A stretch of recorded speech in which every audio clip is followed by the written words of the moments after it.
Well, y'all on the ball tonight. Uh-oh. My alarm's going off. It's missed. Hey, everybody.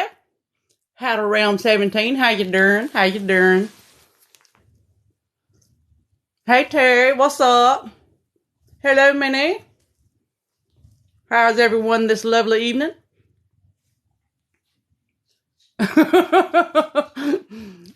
That's all right. So I'm talking to y'all, and my dog thinks I'm talking to her.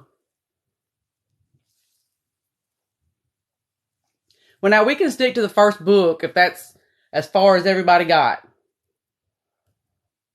But I am prepared to discuss all three if we need to.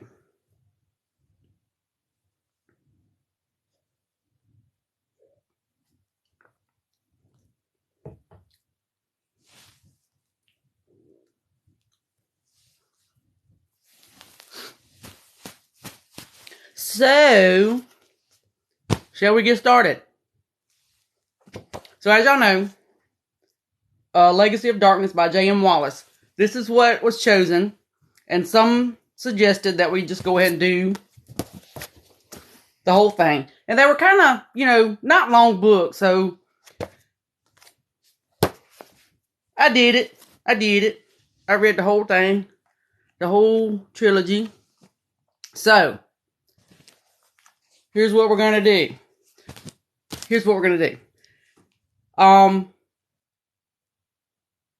Book one. And I always try to start this off with getting y'all's vibe on it. So y'all just give me, a quick little something. What were your thoughts on book one?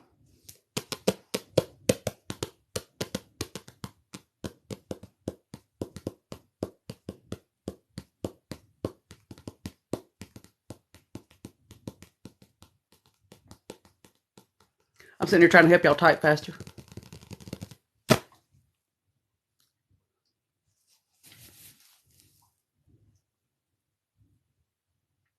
So, it's like everybody sitting around waiting on each other like, what did you think? I don't know, what did you think? So, here's what I thought. I liked it. I think primarily book one. Me too. Had around because I made a note in here somewhere about that. I think book one primarily was. There were times because it took me a lot longer than I would have liked to read book one. I read book two in a day. Book three probably took me a little bit longer than that because, adult shit gets in the way sometimes. Job, all that mess. So let's jump in to book one and go from there. And every time I say that, we end up way off in left field because that's what we do. So, let me go. So, the very first thing I marked was,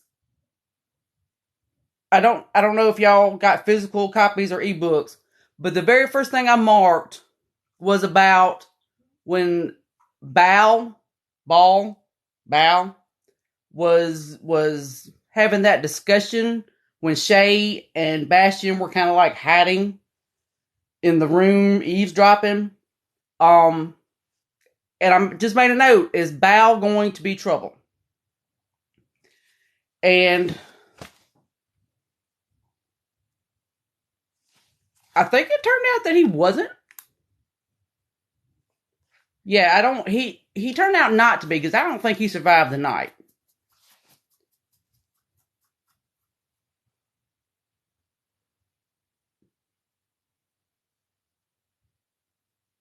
Y'all know I got to stop and scan the page so I can figure out why I had something marked. So apparently my notes aren't really helping me. But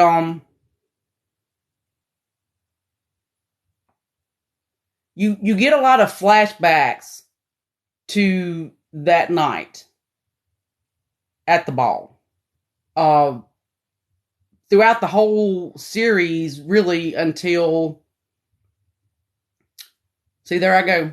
We're not book one, Tammy, book one. So I had a blue marked here, so obviously it was something that made me sad, and I think it was just the very last line in that chapter. Yeah, chapter 1, that was said before the magic was gone. So this is, I guess, kind of like a flashback in and of itself for Shay. I think it was. Yeah, Shay 12 years ago. So, and then we get, I did like the yeah, I don't think he did either, Terry. I don't think he made it out that night.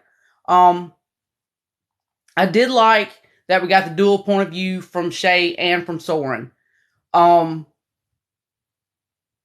as much as Soren played a major role, I do feel like Shay was more the main character of the whole series. Yeah. Terry said we really didn't get too much of it until Soren came in. So, yeah. And it was almost, even though she was having the nightmares continually, I don't really think it was until she kind of let her guard down with Soren that she could have like one night without having the nightmares. Which I thought was super sweet. Because, look, y'all know when I read, I have images. I get, like movies playing in my head. Fingers crossed. See, I keep getting notifications. Interrupted, resumed. It's going to be a fun night, y'all. So, my next mark. If y'all need me to slow down, tell me. My next mark takes me to a theory I had, which is where, who was that said something about Bastion? And I think, anytime this happens, I want to blame it on the app itself, but like I said, my service itself for my phone has been like 1 bar to nothing. So I've clicked my Wi-Fi on, and it's sketchy at times too. Yeah. Yeah, and I agree with what you said there, Terry. She didn't really, even though she was telling Brina, how we pronounce that? Brina, even though she was telling her about the dreams, I don't think she was telling her to the extent that it was being therapeutic for her. And it's almost like since Brina wasn't there, she couldn't really sympathize with what Shay was going through. So back to, let me find who said, I gotta back up. Who said that about? Okay. Hatteram 17 made the first comment about Bastion. That's how far I got into this book before I made that same call. So, my note says, a theory. If this is dark magic, could Bastion be the dark magi doing it? Was his father killed that night that Alaric took the crown? I was writing fast. That's sad when you can't even read your own handwriting. So,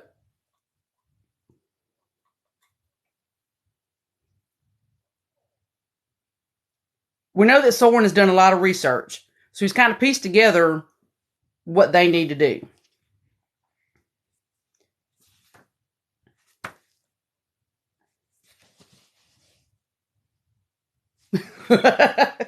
I see you laughing.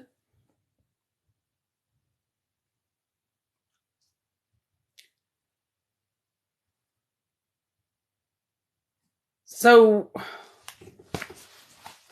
y'all give me a minute to scan.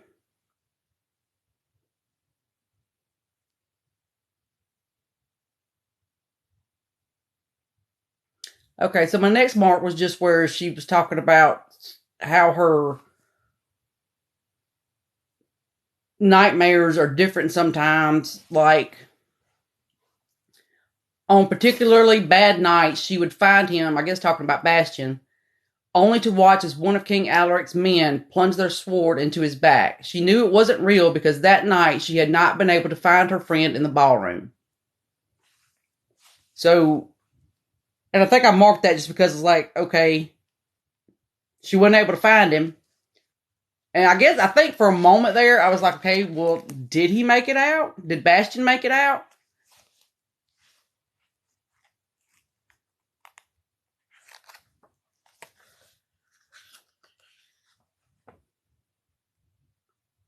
And I thought it was pretty cool that even though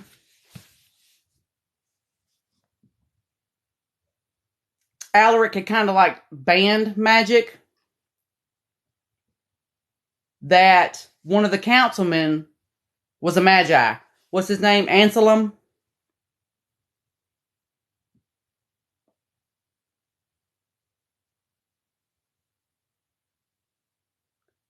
So it's like after a council meeting, Soren asked him, want to tell me how you knew what I was thinking in there?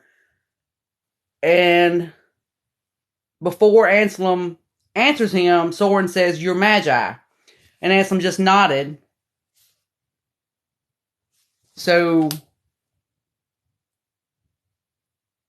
it kind of gave me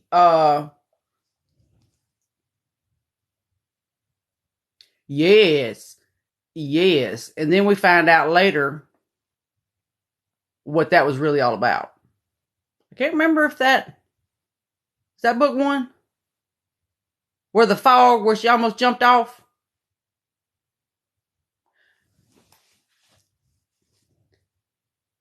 That's another kind of thing that's got me that I feel like I'm blending all three books together. So for those of y'all who didn't do 2 and 3, if I get off into something that you don't recognize, that's why. There was the thing with the fog at the cliff, yes. And I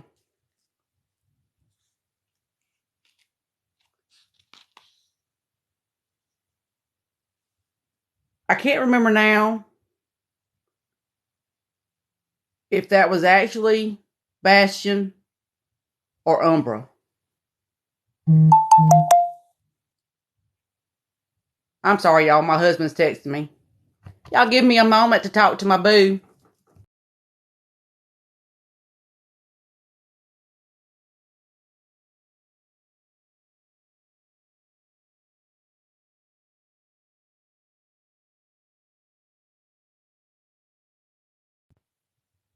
And I'm back.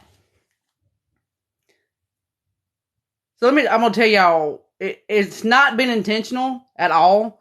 But when I set the date for book club, it has just so happened to work out that he has fishing tournaments that same weekend. So I'm usually, got the house to myself. Well, almost to myself. I got, Ripley's here with me. And so, it's just kind of the way it's worked out. And I thought he was going to be home tonight, which is why all the texting back and forth. Because I'm like, hey, I need to know if you're coming home. I need to know if I need to be expecting you or if I need to let my guard dog loose on you when you come through the door. I'm just, for your safety. Thank you for that, Terry. Because like I said, I'm everything is like converging like it was all one book. So Soren and Anselm are kind of having a conversation. And I also think that, and I can't remember her name right now, so his mother, Soren's mother, how she was so supportive of what he wanted to do. I think it is, girl, See, you just throwed me off. Give me a moment.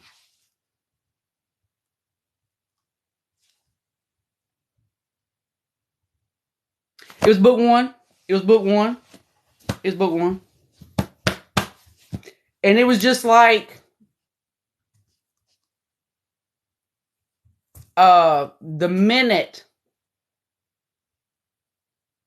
I don't know if it dawned on me first or if it dawned on Shay first when he came through that door who he was.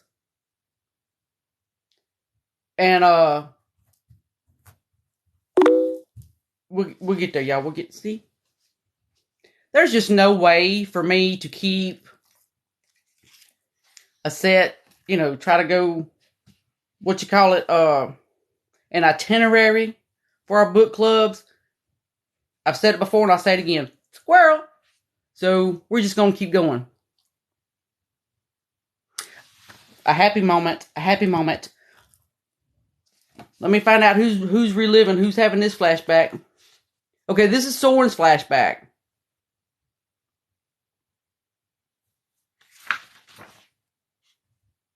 Or is it a flashback? Not necessarily a flashback. It's just Soren's kind of like, and bless his heart, he didn't even get to properly grieve for his father. But it was almost like he couldn't stop to grieve because he knew if he didn't go on this journey, there wasn't going to be anything left for him. So, or, you know, there wouldn't be anything left for him to rule. He would be the king of nothing because there would be nothing left.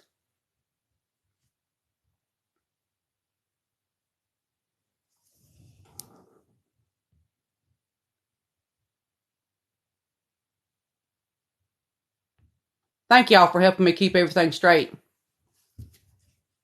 All right, and so I was so happy to learn that it was Soren who got Shay out of the palace that night.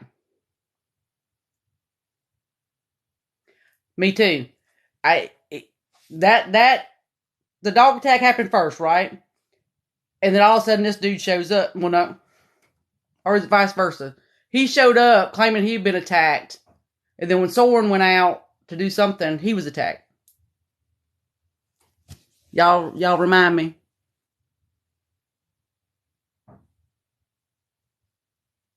Me too. I think that's one thing that made me love him. He didn't care who you were, where you're from. He was wanting to help everybody.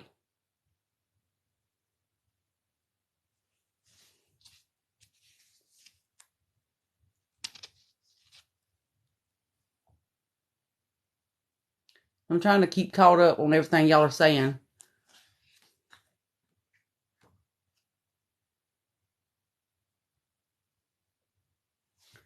All right, so yes, that was a happy moment when we all realized that it was Soren that got Shay out that night. And here's that moment, and I think she's dreaming. This is okay. She has woken up.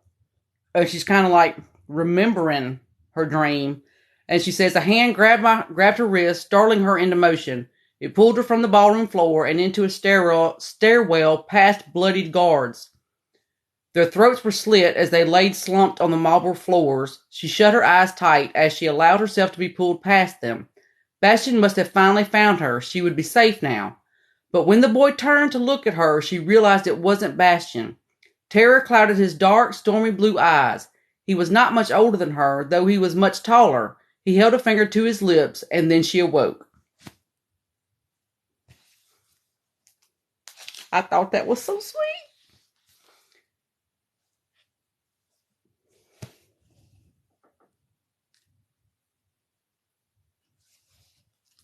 So I don't know.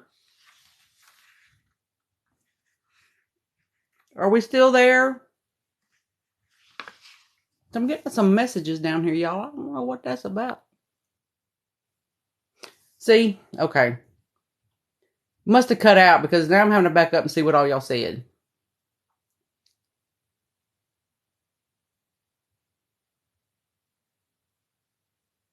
Okay. Okay. Thank y'all. Thank y'all for that.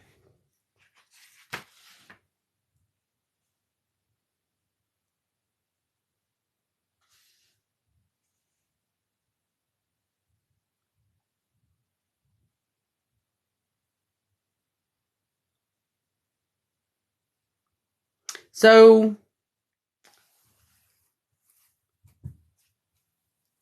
okay, so at this part, I'm kind of wondering if, have they already showed up?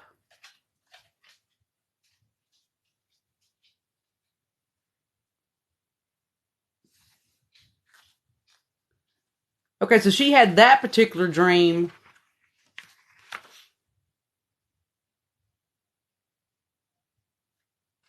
It looks like the night that Soren and them made it to the inn.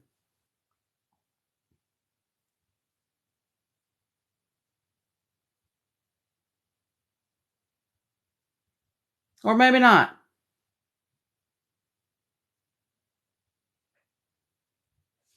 I'm trying to scan these pages fast, y'all, so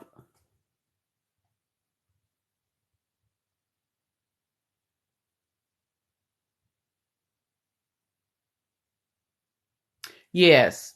It's almost like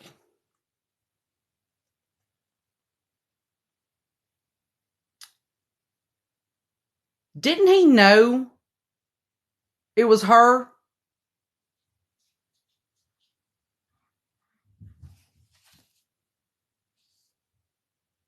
And when I say that, didn't he know that she's the little girl he helped out of the ball?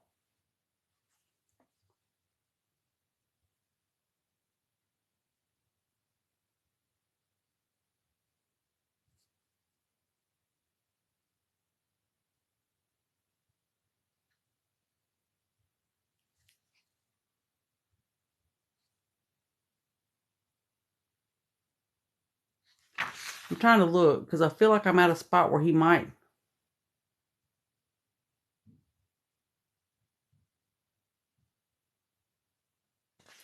Okay.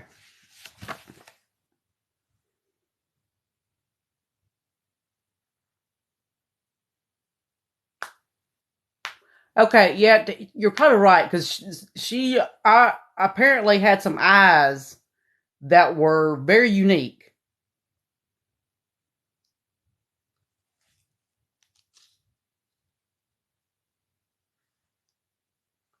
Okay, so here's and she's okay. So this is I'm at the pages where they're meeting for the first time.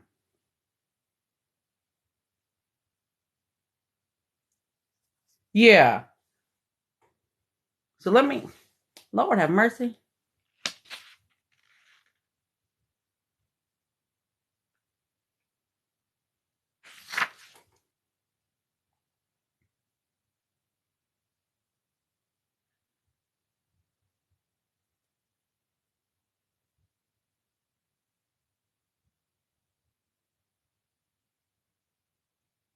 Okay, so yeah, so excuse me. So they're putting their horses in the stable, and she's out doing something.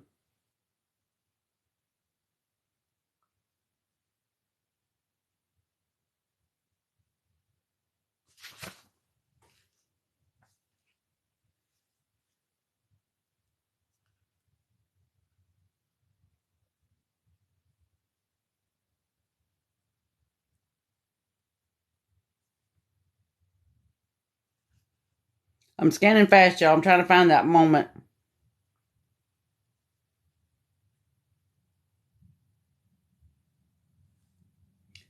Okay.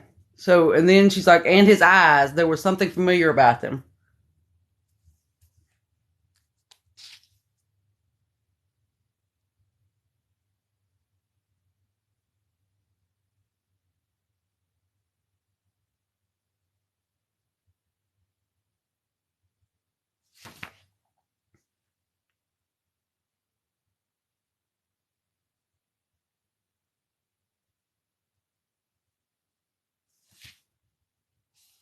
Okay. I don't think I'm able to find it.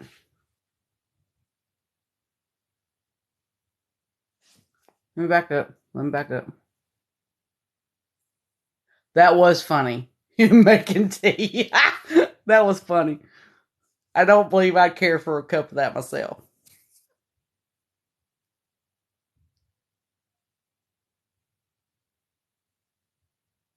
Yeah, he didn't want to tell her that he knew who she was.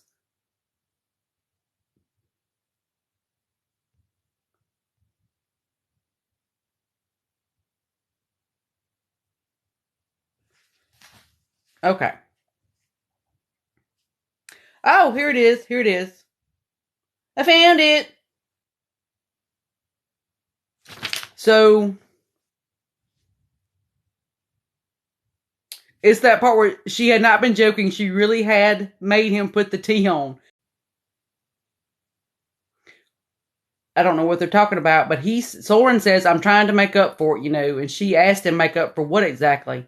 And he says, my father's sins, those are the memories you are referring to, are they not? So I feel like he felt a lot of guilt for the things his father had done.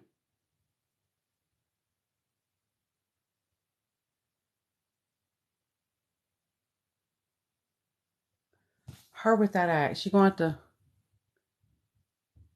Oh, are we talking about bringing her with the axe?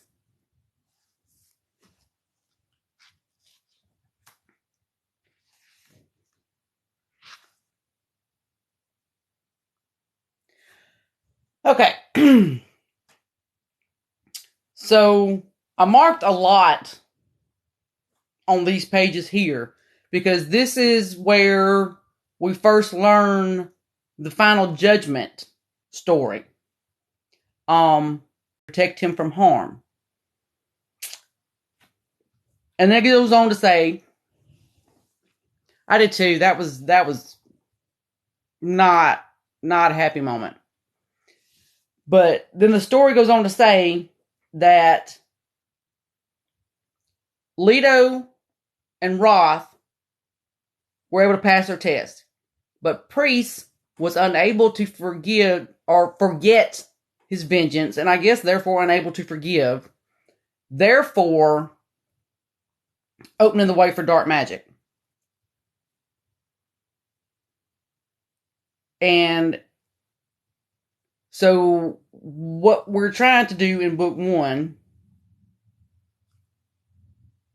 as well as book 2, I think, is in book 1 we're trying to get the stave. We're trying to fix it, see what's wrong with it, what happened to it, and thus our journey begins.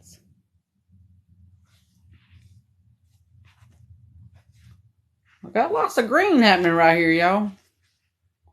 Green is like happy stuff or possibly some what the stuff.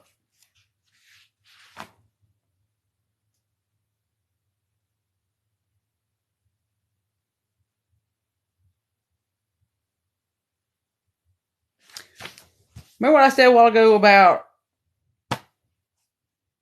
him, I guess, calming her? Where she could make it through a night without nightmares. So Shay drifted off to sleep to the sound of Soren breathing beside her. She had done as he suggested and focused on the present, on the intriguing man beside her. For the remainder of the night, her nightmares kept at bay. That made me happy. Because I was like, yeah, these two right here, y'all. These two.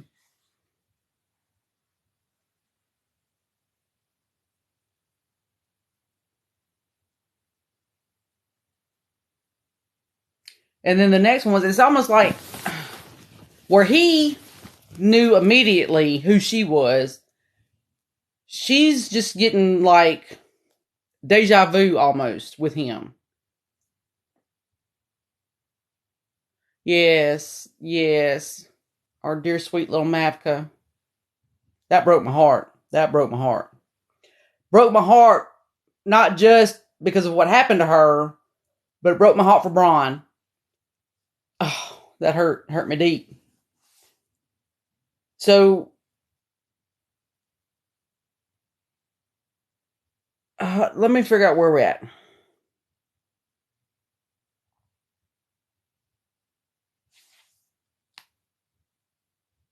Okay, so this is where they're going after the orc. And there was a crash from one of the nearby houses, and Soren held a finger to his lips. A memory flashed in her mind of a boy gripping her hand and holding a finger to his lips beneath the shadows of a stairwell. See? Deja vu.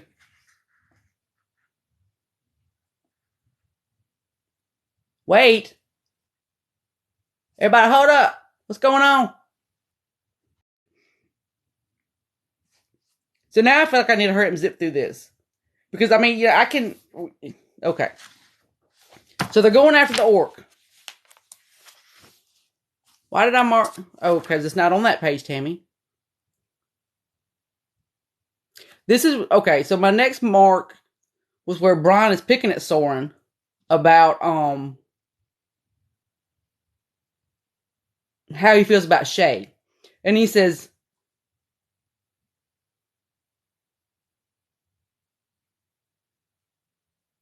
Something about Bronn says she'll get over it. And I guess this is like after they get the orc. And Soren says she shouldn't have to. This is a nasty business. Bronn, it bothers you, doesn't it? Of course, what man in his right mind would want to ride through the woods with a carcass? Not the orc, her. And then Bronn nodded his head towards Shay, who was just out of earshot. When Soren failed to reply, Bronn laughed. It does. Oh man, I knew you liked her, but I didn't realize you liked her. And Soren says, I have no idea what you're talking about. Bronn says, Soren, we've been friends all our lives, and I know you better than you know yourself. You have feelings for that woman, even if you're not ready to admit it to yourself.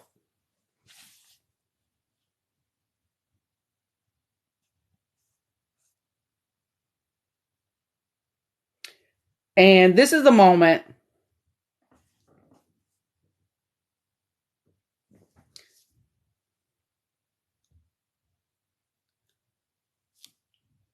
okay. I agree. Her homegoing was absolutely beautiful. Terry, we're gonna get there, baby. We're gonna get there. We're gonna get there. So the reason they got the carcass, the orc carcass, is to take it to, I hope I say this right, because these ladies' names are a little out there for me. A tropony.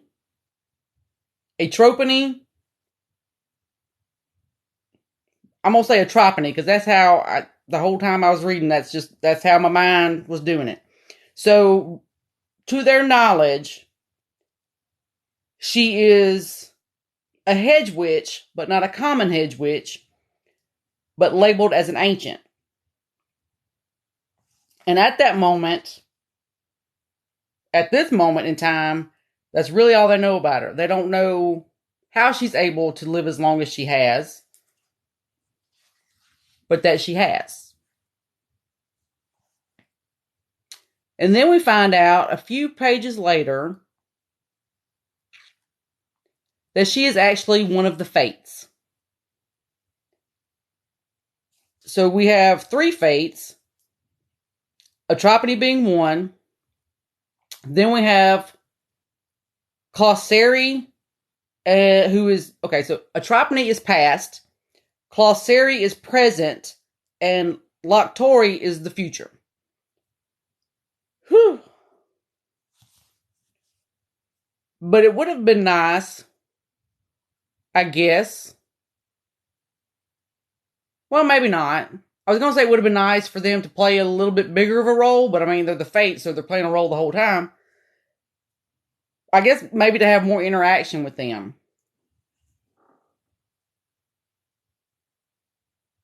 I know. A lot of times I'll ask, I can't say it too loud because she's sitting right over here. A lot of times I'll ask Alexa how to pronounce something, and this is how I would say. And That's kind of what I go with. So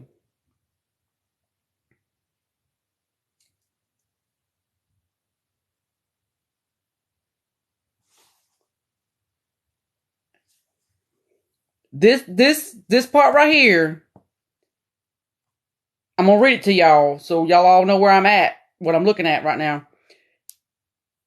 This is a story of the villain. So listen. All right. So this is a Tropony telling this. She says, long ago, I knew a girl. She was born of darkness, a daughter of obsidian. It broke my heart to see how she struggled with her demons, knowing I could not do more. Knew a girl. She was born of darkness, a daughter of obsidian. It broke my heart to see how she struggled with her demons, knowing I could not do more to help her. I chose to honor her memory by aiding your father. Or maybe I was just wrong about everything I freaking said. With the stave under his control, I had hoped it would not fall into the hands. I've seen it before.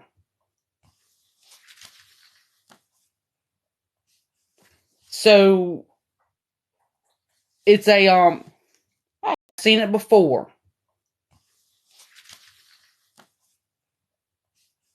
So it's a hey, rude. Why you gotta be so loud? Go back in yonder. Don't knock my phone over. Go on now.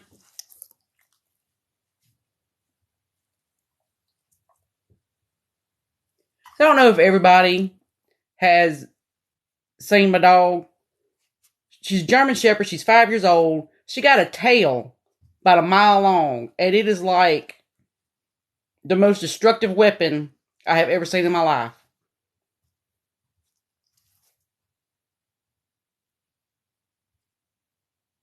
Okay, moving on.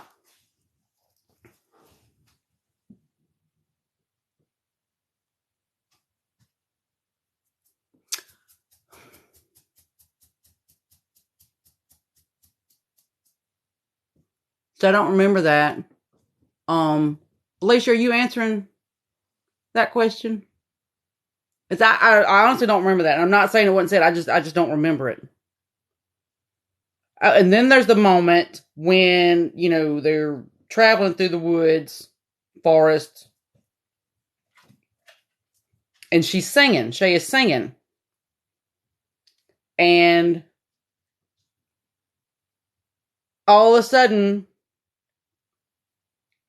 it's kind of like what would you call it? Everything starts reviving. Leaves on the trees, flowers start growing, everything starts getting green. But then, when she stops singing,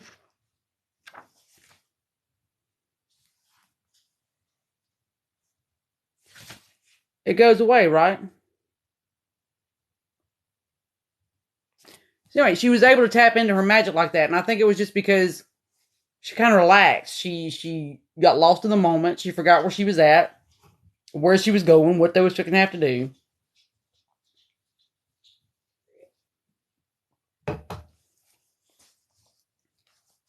And we're moving on. Ooh, this is where they go for the swim. That was a nice moment. That was a nice moment.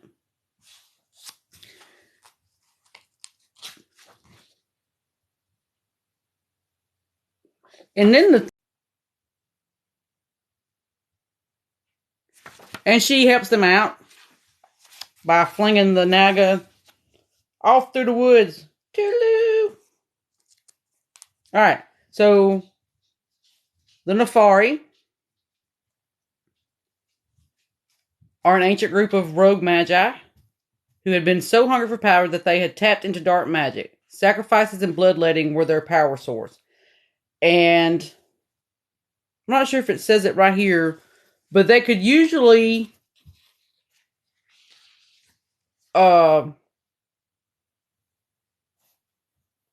usually knew who they were. There was a light.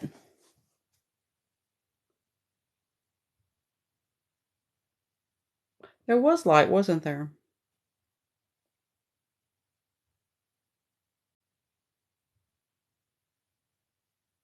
There was light, wasn't there?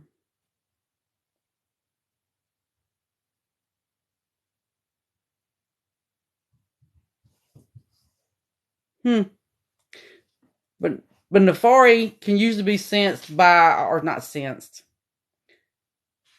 A telltale sign of a dark magic user is the black markings that they end up getting.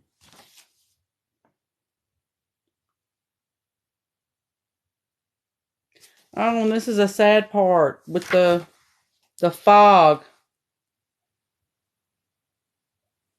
And we lose Elijah. So we find out later that, I mean, not only is the fog kind of like man-eating, but it is almost like an entity and controlled by someone.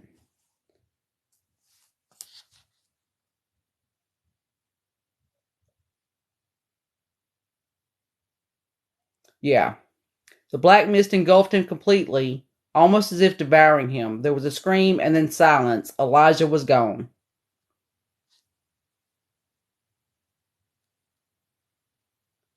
And that's Mavka. Mavka is the one that leads them to the Winter Palace. I don't know if that's where they had been intending to go the whole time. Yeah, I didn't like that part. And then what happens later from that was, I had a feeling that was going to happen.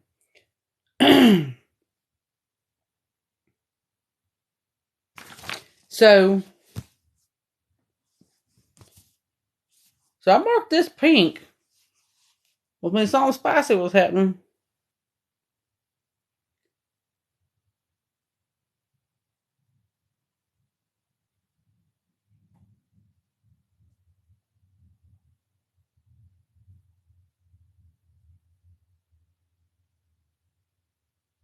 Maybe I just marked it because Shay makes a comment about she could feel Soren watching her. She had noticed a lot of that lately and was surprised to find that she didn't mind it. She gave him a small smile, hoping he wouldn't notice how her hands still shook at her sides.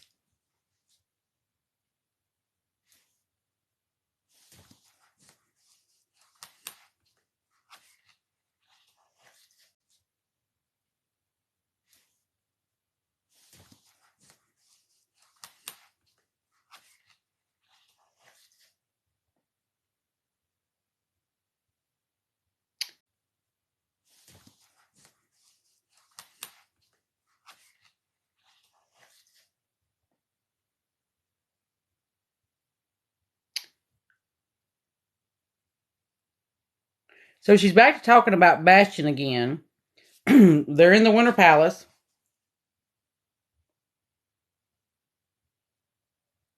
Bastion again. They're in the Winter Palace.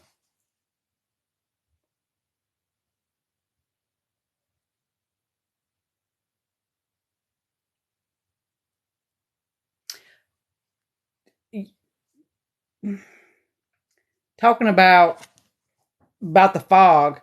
In a way, it is kind of its own thing, but it's controlled by someone.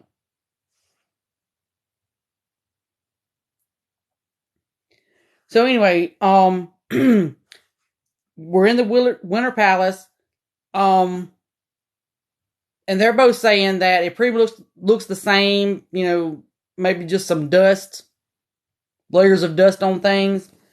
I know there were comments made.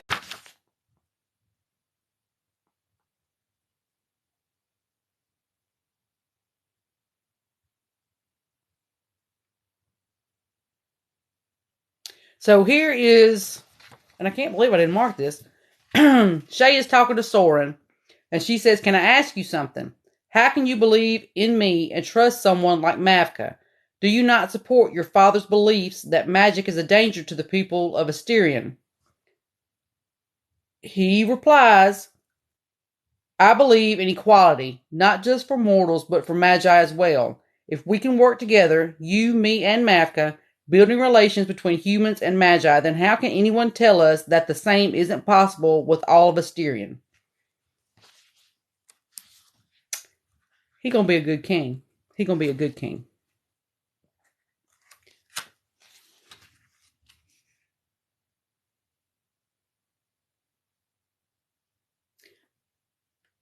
I know, and it's not always like this. I do need better service. I don't know. I'm trying to think how close the tower is. I don't know. I was just sitting here earlier when before, like an hour before we started the live, and I had like 0 bars on my phone. I was like, oh no. So here we are. We're popping in and out. We're going to hang in there and just, we'll do what we can. I got a feeling when I download this to put on my YouTube, it's probably going to be pretty glitchy. So y'all, and I thought about something. And I don't know, because I don't think we really got enough information to make a timeline. But this thought crossed my mind. Hey, don't talk like that. But you do have to wonder at times. You do have to wonder. But the thought that crossed my mind was that when the blight started, was King Alaric already sick? Or did he get sick around the same time that it started?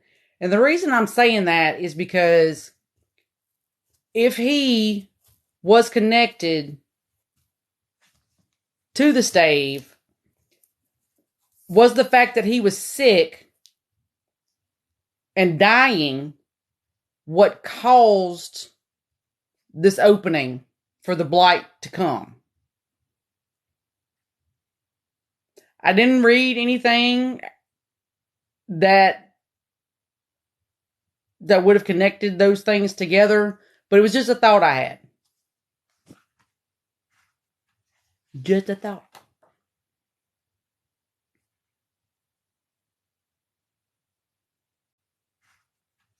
Just a thought.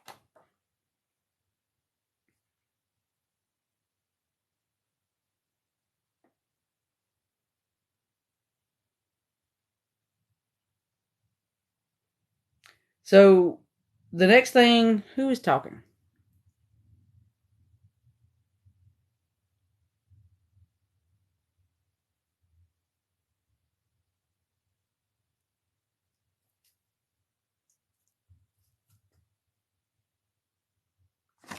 So,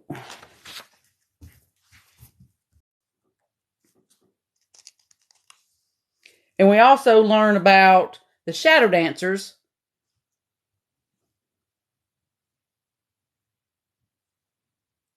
that, okay, long ago, after Priest and his act of vengeance, the Obsidian fell to an ancient clan. The family who controlled it were thought to be cursed. They were called shadow dancers. That comes into play later.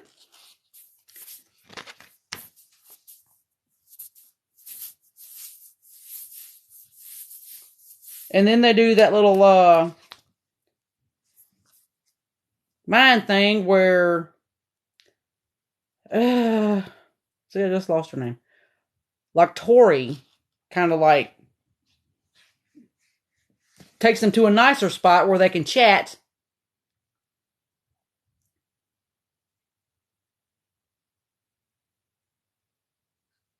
Or I say nicer place, it was a cave.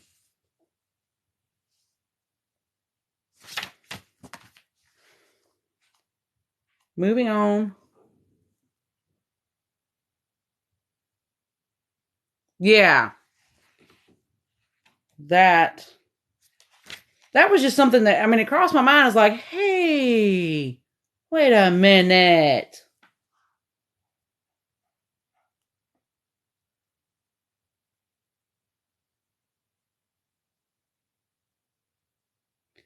Okay, so then we have that moment where, okay, they're back at the Winter Palace.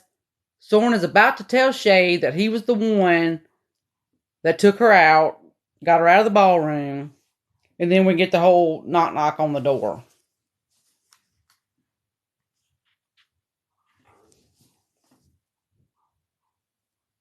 That thought crossed my mind too.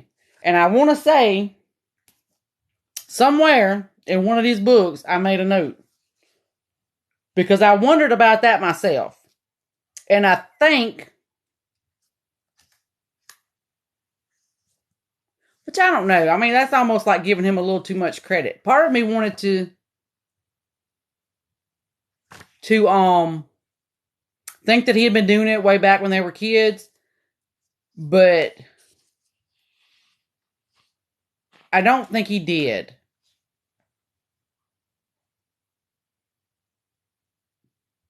Because it's almost like he would have had to been following her around all her life to be able to do that, I would think. I don't think he really got into manipulating her until he shows up here.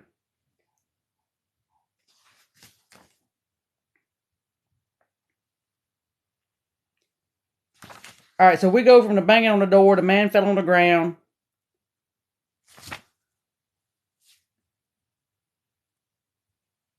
And my note says, I don't trust this.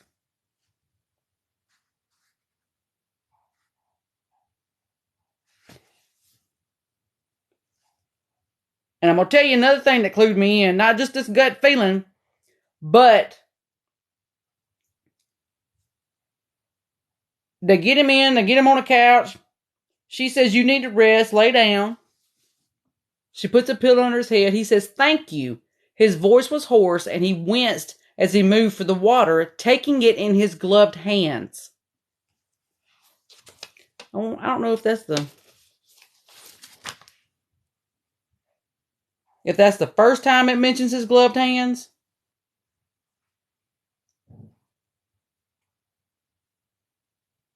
I think it is.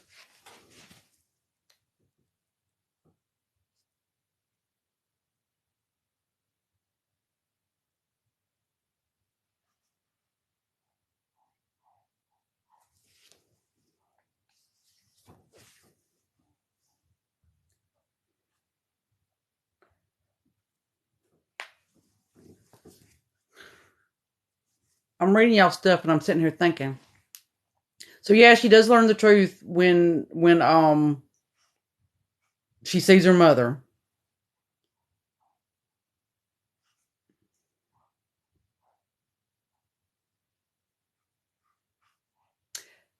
You're right. He did. I had to think about it. The night her parents were killed, he sure did. He sure did. I didn't like him from the beginning. I had a bad feeling about him even as children. Even when they were children, I kind of had a bad feeling about him. And then when I learned that, I was like, okay. That's why he was such good friends with her, because he needed to maybe keep trying to manipulate her. You know, if I could get my mouth to work at the same speed as my brain, I might sound like an intelligent person sometimes. So,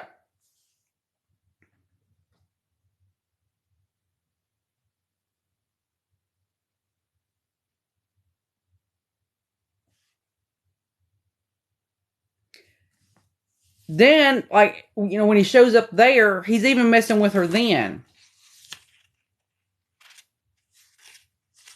He's trying to make her believe he was the one that got her out. And he manipulated her dream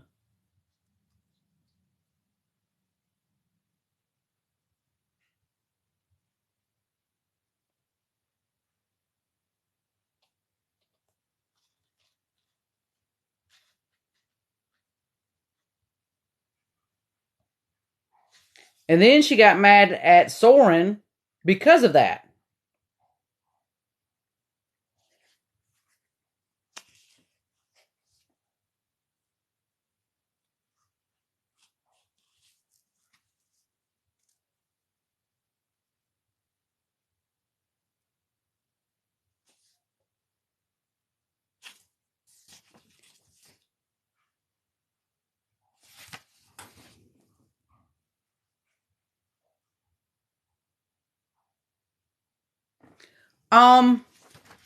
Let me back. I don't think he was a shadow then. I think it was just that it was so dark.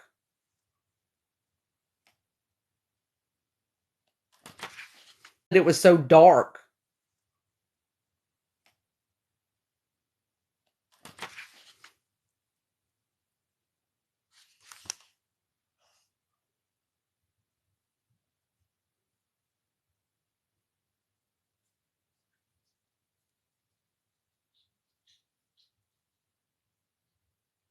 Yes, as a night breeze blew in, and on the threshold stood a man in a deep burgundy cloak, his face hidden beneath the hood. The stranger had no weapons on him that Shay could see, and he was trembling where he stood. The man fell to the ground in a heap. Yeah, so he wasn't shadow mode right then.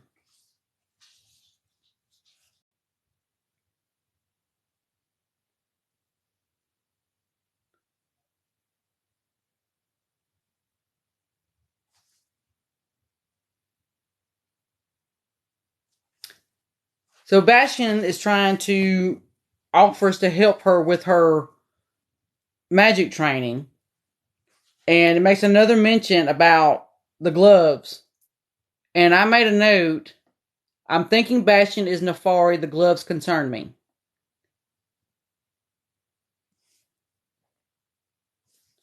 And it's almost like, I mean, Bastion already knows that she's the last druid. Of course he knew because, like we were talking about earlier.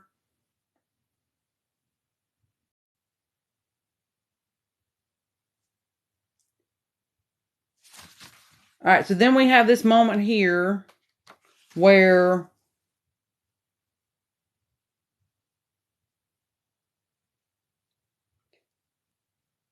what they call him, black shuck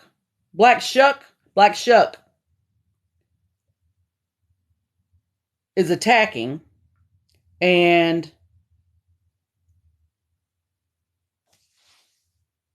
everybody's fighting it, and then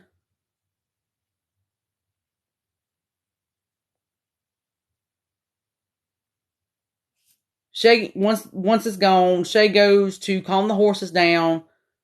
Soren and Bastion are kind of standing there together, and Soren notices that Bastion is extremely pale.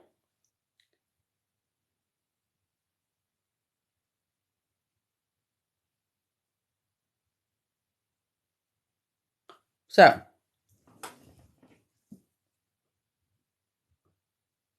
yeah. Ugh. That grossed me out every time. Ugh. No. Mm-mm. And then the other dream that he starts manipulating, where he's got them all in like matching clothes.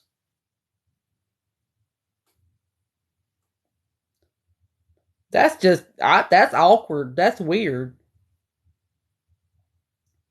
And I made a note. I was like, matching clothes, really? He is messing with her mind. Will she lean toward the darkness because of him?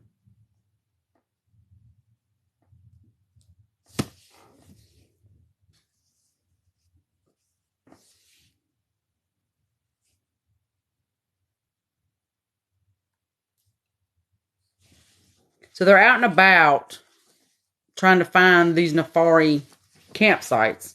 And they find one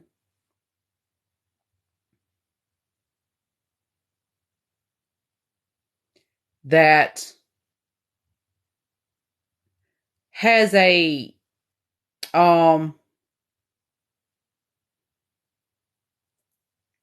forest dweller strung up.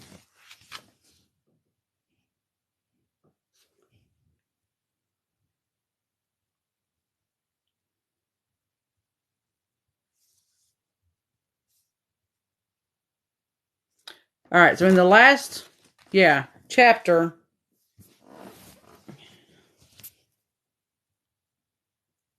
is where, well, not the last chapter, it's the next to last chapter where Bastian takes her.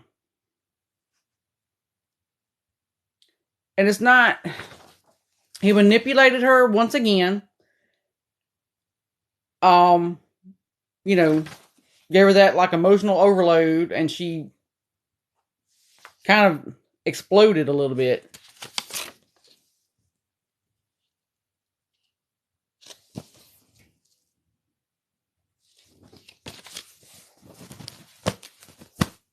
How rude. Gotta fix this, y'all. At least get it out from behind me a little bit. Okay, that's better. So, yeah, that was it. But he ends up getting really nasty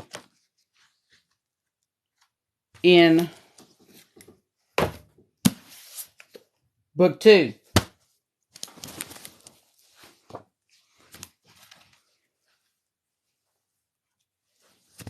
All right, so we start book 2, and it starts off with like another telling of the final judgment.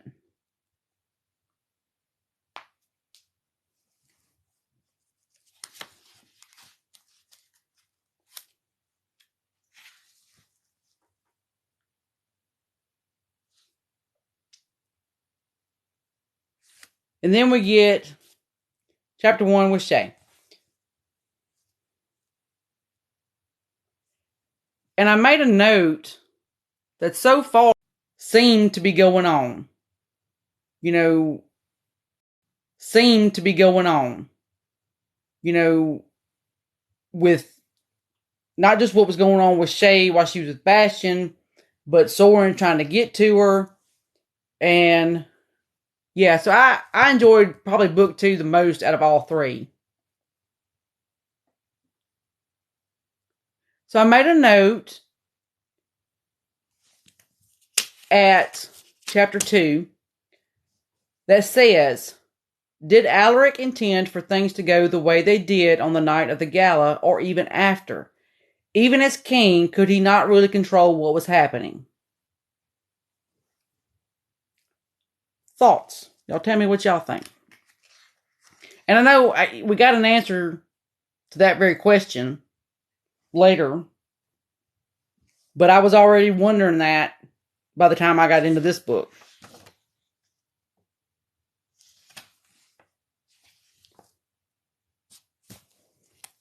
And I got another note. So, when Mavka takes Soren and the rest of the group to her clan, and what is her daddy's name?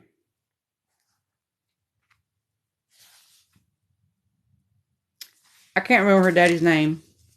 There it is right there. Einar.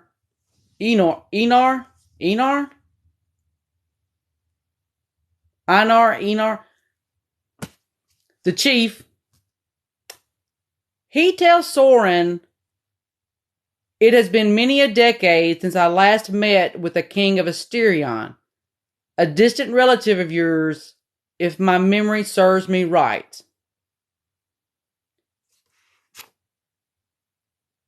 I don't think we ever found out who he was talking to.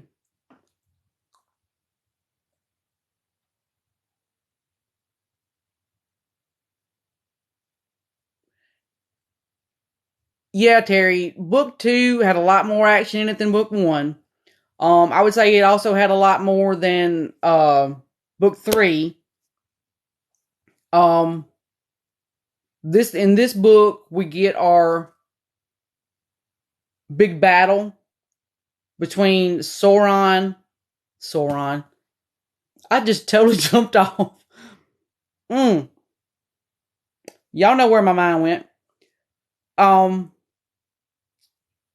Soren and his allies against Bastian and his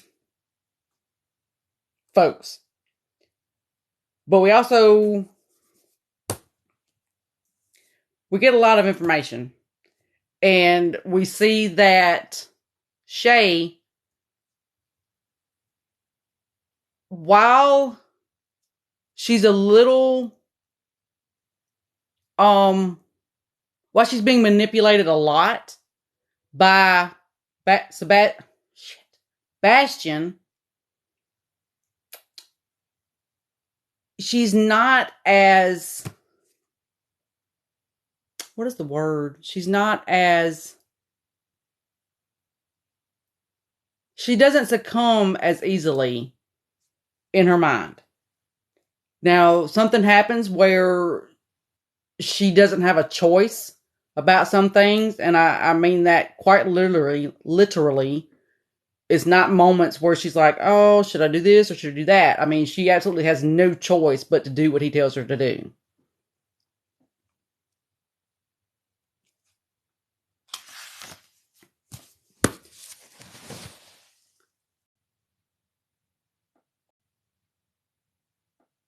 So,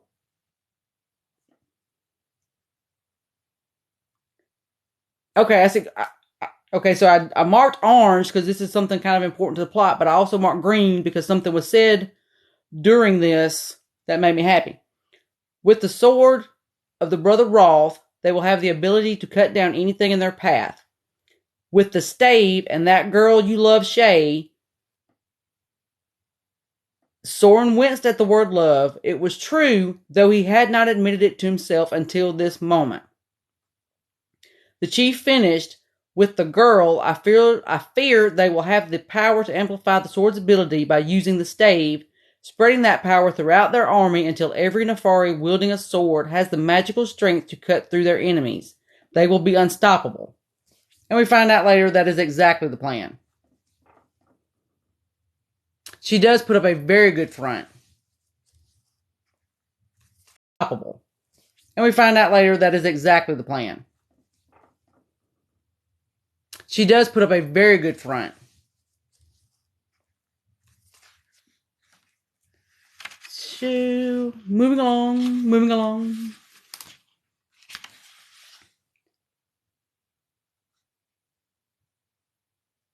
Soren felt as if a piece of his own soul was missing, and he could not forgive himself for letting.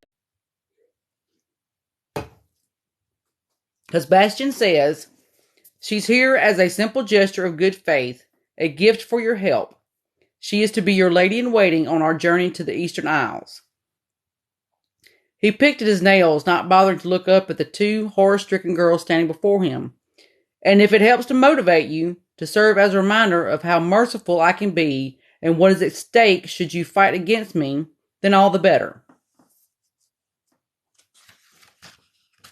I really don't like him. Slimy.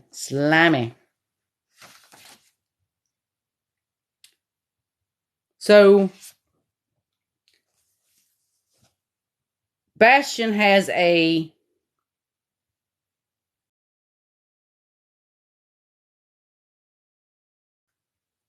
Sieg, Ceasg,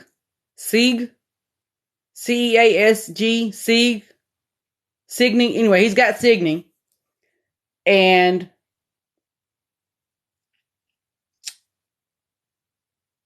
he uses.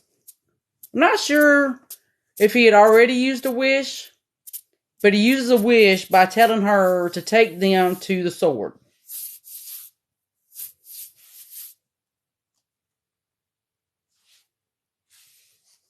And I think it's in that moment that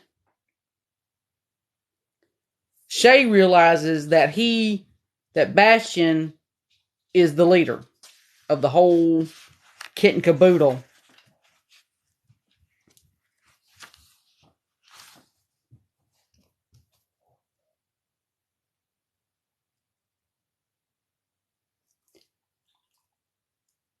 All right, so here we have a moment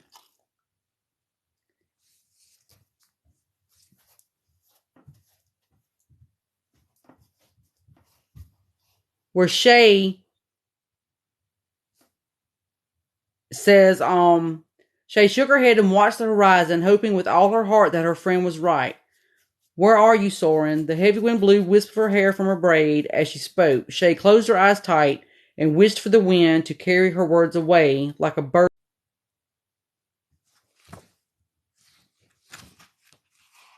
And then we have the little tiff with the sea creature.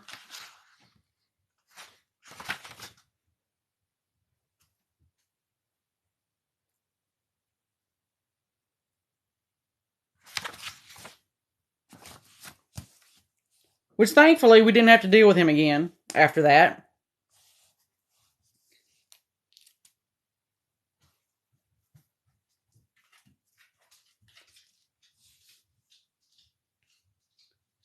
Then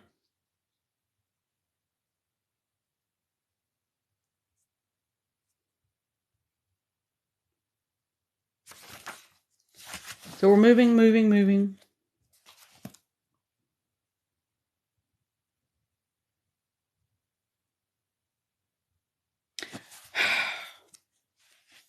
So trying to see whose point of view we're in right here. I think we're in Shay's point of view. Yes, we're in Shay's point of view. This is where there's a little reunion, as they called it, as Bastian called it. And he says, as for his royal majesty, Shay's heart sank at the mention of Soren, but she was careful not to show it on her face.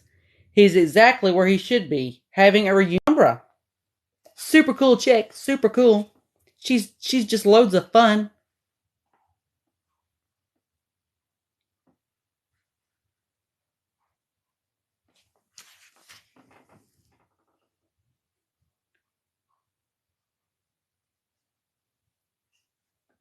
So yeah, and then they end up, poor Elijah, he's like, hey, please kill me. Don't make me live like this. And they did.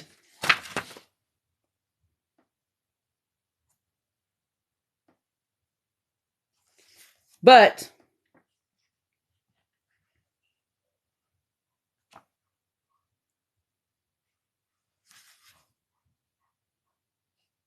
Soren ends up getting taken.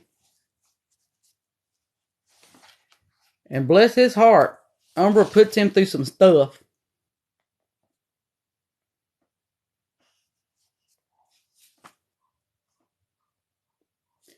And this is also where we find out that Umbra is the fog or controlled the fog. Anyway, she's basically the fog. And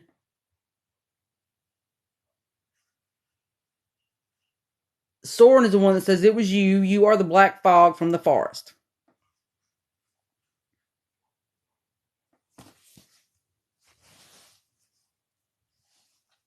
All right, y'all. So I'm gonna zip. I'm fixing to zip like really fast.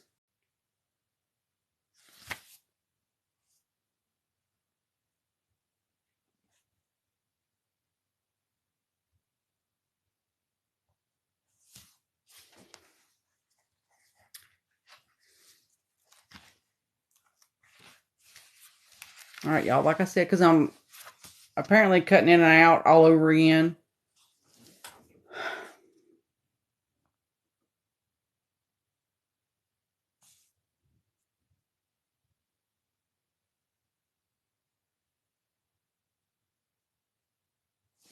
All right, then we get to the part where of Leto. I want to say it was Shay. I called myself marking that, but I can't find it right now. So we go through this dream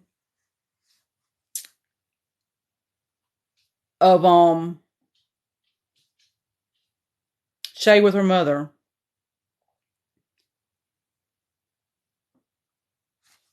And this is also where her mother tells her that Bastian is from the clan that are descendants of priests. So as we're getting the story of what happened the night her parents died, we find out that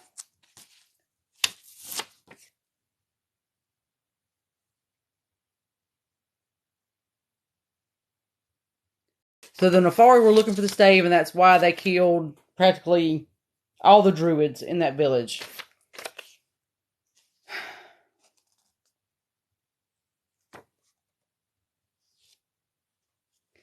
And that is the first time, or maybe not the first time, that he messed with Shay's mind. And I made a note. So Bastion was feeding her a line of shit even when they were children.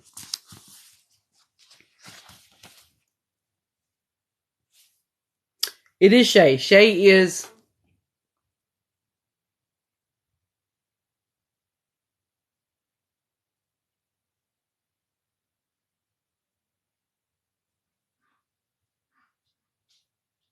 Oh, honey, I'm sorry. And I see that it keeps cutting out, but I just keep on talking. So, I think the Fates are playing roles ex Nivea.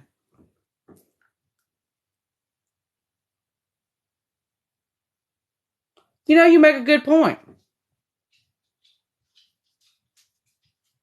I hadn't even considered that.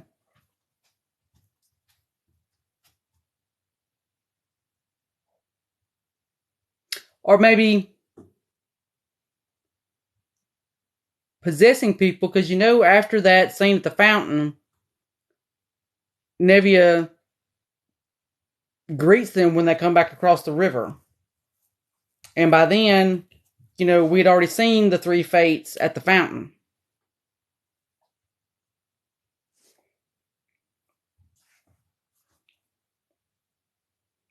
But her mother, okay, so her mother also shows her what happened that night at the ball. And Shay was saying that she knew it deep down that it had been him.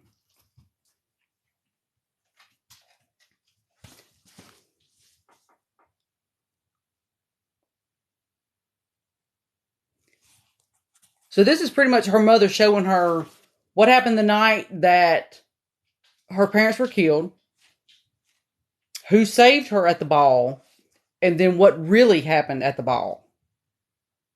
Meaning, that it wasn't Alaric that... It was not Alaric and his men that... Or they did not come in there with the intention of killing anybody. I think somehow or another, Baal or the Nefari knew what Alaric was fixing to do, and they used that as cover to do what they did.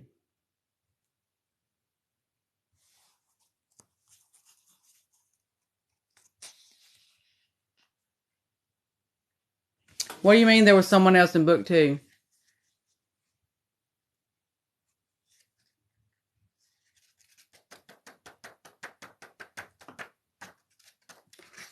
What is this you speak of?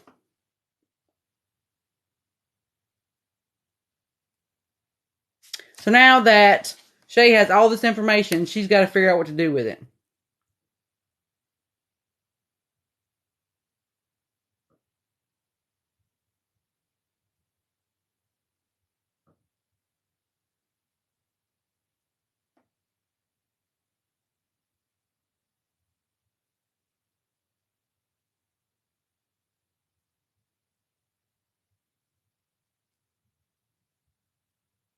So there's a moment, I think, you know, Bastion's having a pep rally. He's got sore name. I'm not sure I marked anything with her name close to it.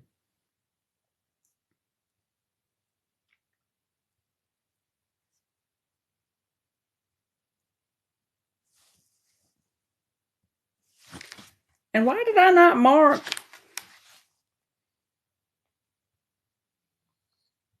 Oh, I did mark that scene. That's where...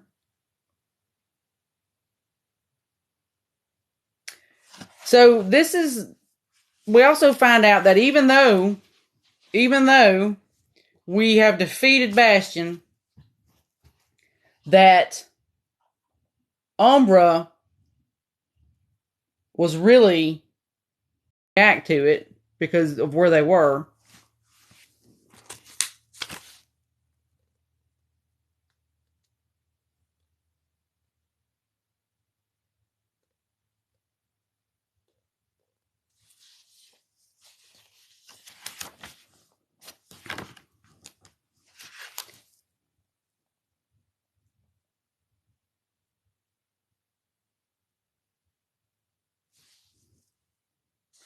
So, all right. So at the end of book 2, Umbra's our big baddie going into book 3. Just to kind of give y'all Reader's Digest kind of stuff for book 3. This is where they travel into the beyond, and they meaning Shay and Soren and Erebus go to the beyond. They have all 3 relics. Their plan is to get them destroyed. I think their intention is to burn them in fire. So it's a little slower paced than book 2. I did enjoy it.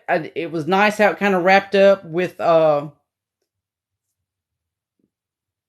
who they meet at the end. So I did enjoy it. It was nice how it kind of wrapped up with who they meet at the end. So I did enjoy it. It was nice how it kind of wrapped up with who they meet at the end. So it was nice how it kind of wrapped up with who they meet at the end. So